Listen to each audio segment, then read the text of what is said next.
Bonjour à toutes et à tous, on commence cette revue de presse en Espagne avec l'Atlético de Madrid qui jouait hier et qui n'a pu faire mieux qu'un match nul un partout contre le Rayo. Les colchoneros jouaient pourtant à domicile mais se sont fait égaliser à la 92e minute par un penalty de Radamel Falcao. Mais ce qui fait la une de AS ce mercredi, c'est le match à venir entre le Real Madrid et Elche. Une drôle d'affiche remarque le journal entre le bon dernier de Liga et le leader incontesté après la victoire face au Barça. C'est aussi ce qui fait les gros titres de Marca ce matin. Le quotidien ibérique explique que c'est bien le champion d'Europe en titre qui se déplace à Elche avec le meilleur joueur et le meilleur gardien, mais seulement la troisième meilleure équipe d'Europe. Visiblement, ce vote fait toujours autant rager l'Espagne, comme on vous l'expliquait déjà dans le JT d'hier. Encore de l'autre côté des Pyrénées, mais avec la presse catalane cette fois, puisque c'est Ansu Fati qui fait la une de Sport. Le média explique que Xavi va placer le jeune joueur dans le 11 au prochain match afin d'apporter un peu de changement à son équipe et surtout pour enlever cette dynamique négative des Blaugrana. Ce sera ce jeudi face à Villarreal. A noter que Ferran Torres pourrait également être essayé, de même pour Frenkie de Jong. Justement au milieu de terrain, Mundo Deportivo nous apporte une autre solution, celle du mercato, car le FC Barcelone chercherait un joueur à la Edgar Davis. En effet, la cible des Barcelonais serait un joueur qui soit un renfort immédiat dans l'entrejeu, explique le journal. Plusieurs possibilités s'offriraient au Barça, on retrouve Jorginho et Yuri Tielemans qui terminent leur contrat l'été prochain.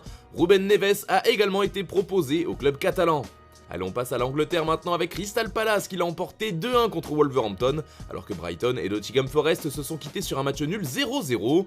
Mais ce qui nous intéresse ici, ce sont les déclarations de Jürgen Klopp, qui fait les gros titres de tous les tabloïds aujourd'hui. En effet, après le choc face à City, il a eu des mots jugés déplacés, voire xénophobes par certains chez les Sky Blues. Il y a 3 clubs dans le football mondial qui peuvent faire ce qu'ils veulent financièrement. Vous n'aimerez pas la réponse, mais vous avez tous déjà cette réponse.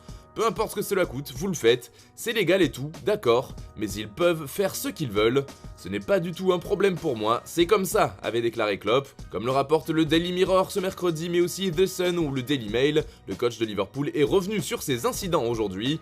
Il a d'abord tenu à s'excuser de son comportement envers les arbitres pendant la rencontre, et il a également mis les choses au clair concernant les accusations de City. Vous ne pouvez pas m'accuser avec quelque chose qui est à des kilomètres de ma personnalité. Si je l'étais, je détesterais ça. Je me détesterais d'être comme ça. J'ai dit beaucoup de fois des choses qui prêtaient un peu à confusion. Je sais depuis des années que je ne fais pas toujours attention. J'essaierai de le faire à l'avenir, a déclaré le technicien allemand. Toujours outre-Manche, on parle aussi de Manchester United, car d'après le Manchester Evening News, les Red Devils seraient dans une drôle de situation au niveau des contrats de leurs joueurs. En effet, le club serait dans l'attente pour 12 de ses joueurs à la situation incertaine. Pas vraiment de quoi traverser la saison sereinement. 12 membres de l'effectif sont donc concernés par un avenir très flou, et certains d'entre eux sont même des têtes d'affiche, comme Cristiano Ronaldo ou encore David De Gea. Pour le Portugais, la situation est plus que tendue, son contrat se termine à l'issue de la saison, même si une année de plus en option peut être activée d'un commun accord avec le club, chose qu'on imagine mal vu le début de saison de CR7 à United. Pour De Gea aussi, il y a la possibilité de prolonger d'une année supplémentaire, mais le club ne prendra aucune décision avant l'hiver. Enfin, d'autres joueurs sont concernés comme notamment Diogo Dalot, Luke Shaw, Fred ou encore Marcus Rashford.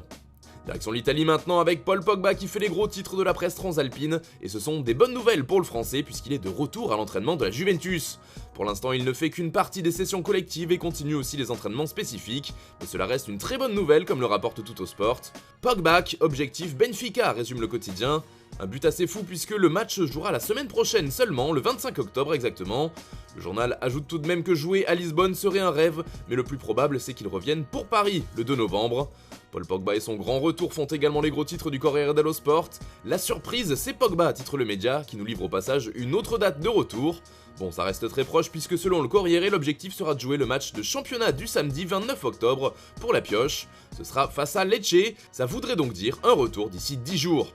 Allez, on termine ce tour de la presse en France avec le journal L'Équipe qui revient sur l'un des dossiers qui fait beaucoup de bruit en ce moment, le procès de Neymar. Le Brésilien est actuellement à Barcelone pour assister à son audition au tribunal dans le cadre d'une possible corruption lors de son transfert de Santos au Barça en 2013. Tout dépendait de mon père qui s'occupe de ces choses-là. Je signe ce qu'il me dit de signer, s'est défendu Neymar. Pour rappel, le joueur risque jusqu'à 2 ans de prison.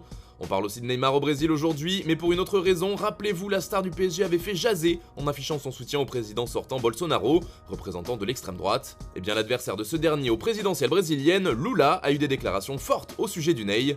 Neymar a le droit de choisir qui il veut comme président. Je pense qu'il a peur que si je remporte l'élection, je saurai ce que Bolsonaro lui a pardonné.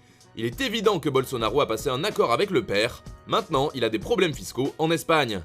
Voilà, c'est tout pour ce matin, merci de nous avoir suivis, on se retrouve tout à l'heure pour un nouveau JT et demain pour la prochaine revue de presse sur Foot Mercato.